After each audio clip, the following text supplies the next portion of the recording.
ശവനായി നീ എന്ത് ഉറങ്ങിപ്പോയോ? കാത്തിരുന്നു. എന്നാലും അടുത്ത മാസം ഹോസ്പിറ്റലിൽ പോകുമ്പോൾ ഒരു തുക വേണ്ടി വരും.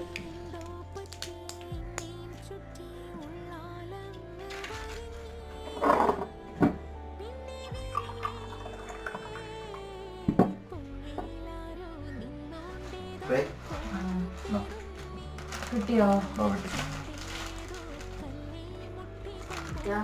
2 ദിവസം കഴിയുമ്പോൾ ഹോസ്പിറ്റലിൽ പോകണ്ടേ? 2000 രൂപ മാത്രമേ ഉള്ളി, വേണം 3000 രൂപ. അവിടെ പോകുമ്പോൾ സ്കാനിങ്, ബ്ലഡ് ടെസ്റ്റ്, മരുന്നുകൾ, ഇതിനെല്ലാം കൂടെ 5000 രൂപ കൂടുതലാണ്. നമ്മൾ എന്ത് ചെയ്യും? എൻ്റെ പേര് ഈ മോതിരമുണ്ട്, മോതിരം ഇത് കൊണ്ടുപോയി പണയം കഴിക്കും. അത് സാരമില്ല. നമ്മുടെ ജീവിതത്തിലെ ഏറ്റവും വലിയ സ്വപ്നമല്ല ഒരു പുണ്യം എന്ന് പറയുന്നത്. അപ്പോൾ അതിനു വേണ്ടി നമുക്ക് ഇത് മുടക്കുന്നത് എന്താ പ്രശ്നമൊക്കെ പോയി ഇത് പണയം വെച്ചിട്ട് വരണം.